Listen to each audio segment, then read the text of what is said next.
Hello and welcome to V3 cars. क्या आप जानते हैं कि शेल के पेट्रोल डीजल के दाम में रिसेंटली भारी उछाल आया है। 1 अप्रैल से शेल पेट्रोल ₹7.5 महंगा होकर के ₹120 का हो गया है और डीजल ₹25 महंगा होकर ₹123 का हो गया है। मिडिल ईस्ट की जंग के चलते कच्चा तेल महंगा हो गया है और उस दाम को फिलहाल कस्टमर को पास ऑन करने के बजाय सरकार ने एक्साइज ड्यूटी कम करने का फैसला लिया है। तो फिलहाल ज्यादातर पेट्रोल पंप्स पर पेट्रोल डीजल के दाम पहले जैसे ही रहेंगे।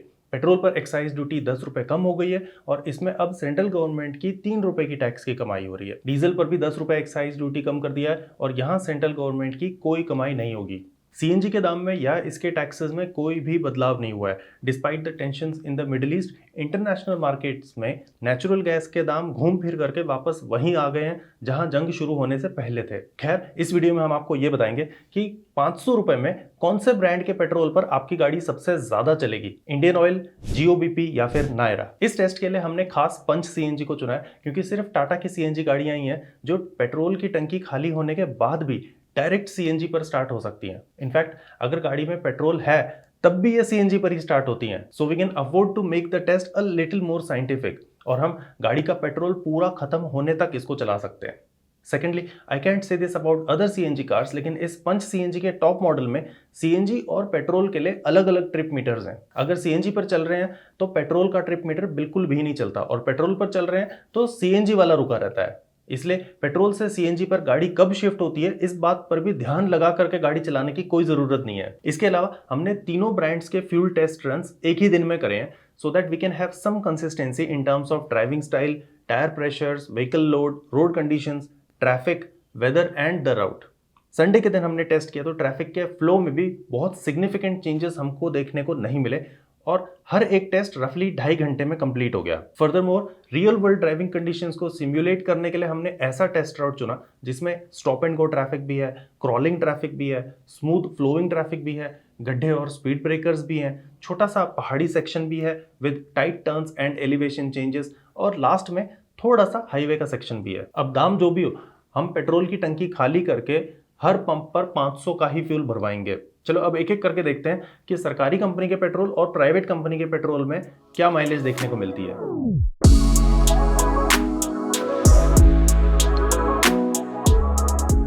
हरियाणा में इंडियन ऑयल का 1 लीटर E20 पेट्रोल हमें ₹95.19 का मिला और ₹500 में हमको 5.25 लीटर पेट्रोल मिला। इंडियन ऑयल से पेट्रोल भर के हमने नई वाली टाटा पंच का ट्रिप मीटर रीसेट किया और इसको सीएनजी से पेट्रोल पर शिफ्ट करके अपना ड्राइविंग टेस्ट शुरू कर दिया।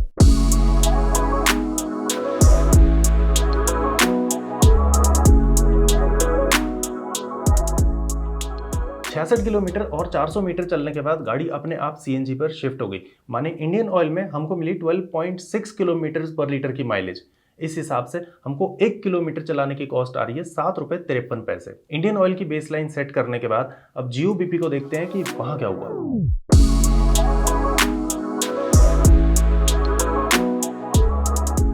हरियाणा में जियोबीपी पर भी 1 लीटर पेट्रोल ₹95.19 का ही मिला और ₹500 में वही 5.25 लीटर पेट्रोल आया। यहाँ भी पेट्रोल वाले ट्रिप मीटर को रीसेट करके हमने अपने डेजिग्नेटेड रूट पर टेस्ट शुरू कर दिया।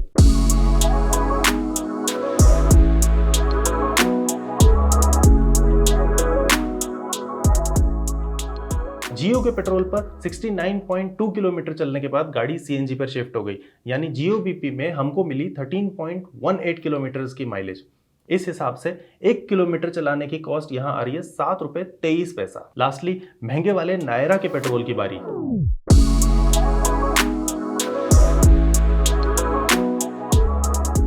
हरियाणा में नायरा के पंप पर 1 लीटर पेट्रोल हमें ₹100.05 का मिला तो ₹500 में हमको एग्जैक्टली 5 लीटर पेट्रोल मिला। यहां भी ट्रिप मीटर रीसेट करके हम अपनी गाड़ी को स्टैंडर्ड टेस्ट रूट पर लेकर निकल पड़े।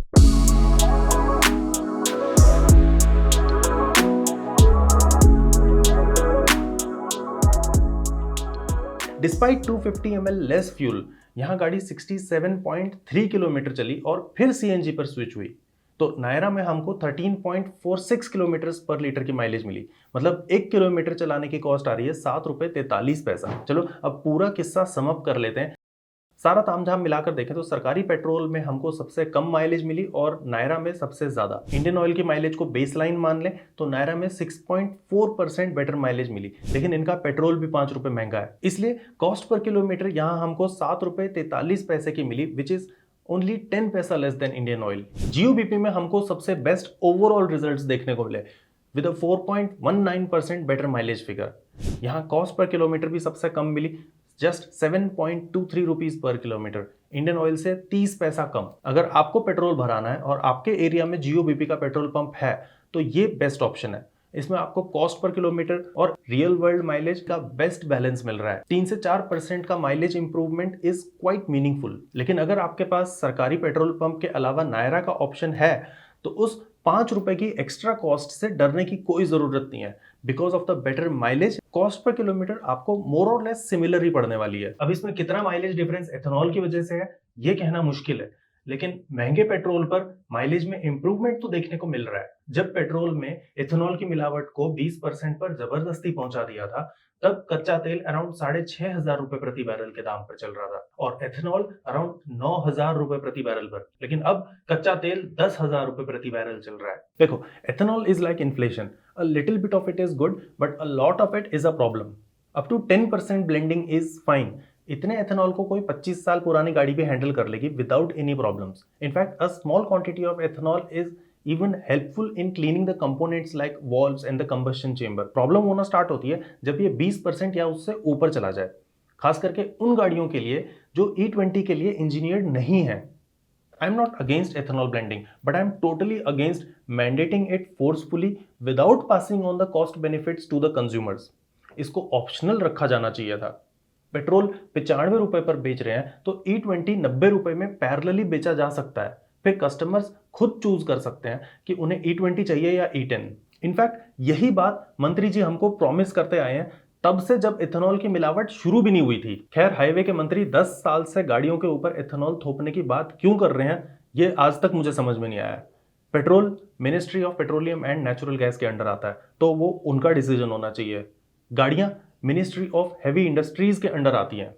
किसान जो अपने खेत में गन्ना उगाएंगे वो ministry of agriculture and farmers welfare के अंडर में आते हैं। हाईवे के मंत्री का यहाँ क्या लेना देना है वो आज तक मुझे समझ में नहीं आया है। अगर आपको समझ में आता है तो प्लीज मुझे भी कमेंट्स में बता देना। और अगर इस वीडियो की जानकारी आपको काम की लगी तो ऐसी और वीडियोस के लिए सब्सक्राइब करना मत भूलना। Thanks for watching V3 Cars। For more details आप हमारी वेबसाइट www.v3cars.com पे भी जा सकते हैं या हमें फेसबुक और इंस्टा पे फॉलो करें। सभी लिंक्स वीडियो के डिस्क्रिप्शन में अवेलेबल हैं।